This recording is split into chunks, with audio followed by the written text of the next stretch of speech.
نحمده ونصلي ونسلم على رسوله الکریم اما بعد۔ اس نشست میں مسلم شریف کی ایک حدیث حضرت ابو درداء رضی اللہ تعالیٰ عنہ کی روایت ہے،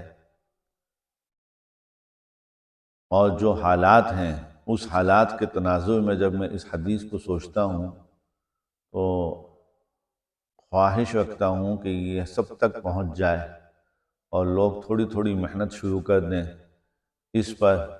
انشاءاللہ تعالی ہم بہت سے فتنوں اور بہت سے مسائل سے بچ جائیں گے۔ جو آج کل کی صورتحال ہے، ایسا لگتا ہے بالکل دجالی فتنے اور دجالی سسٹم جو ہے وہ مسلمانوں کی طرف بڑھتا ہوا اور چنگھاڑتا ہوا اور دھاڑتا ہوا آ رہا ہے۔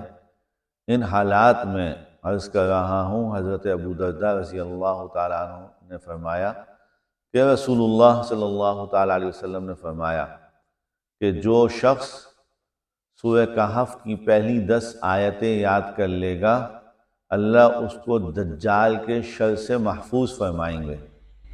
کتنا آسان نسخہ ہے، کتنی آسان چیز ہے، کتنی ہم چیزیں یاد کرتے ہیں، پڑھتے ہیں، وظائف لوگ پڑھ رہے ہیں اور پھر بھی مختلف مشکلات اور پریشانیوں کا شکار ہیں۔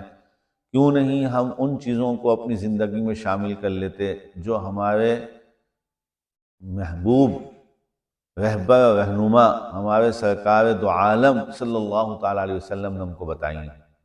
اس لیے کوشش فرمائیں، تمام لوگ اس کو سننے والے تمام لوگ کوشش کیجئے کہ سورہ کہف کی پہلی 10 آیتوں کو یاد کر لیجئے۔ اللہ تعالیٰ توفیق عطا فرمائے۔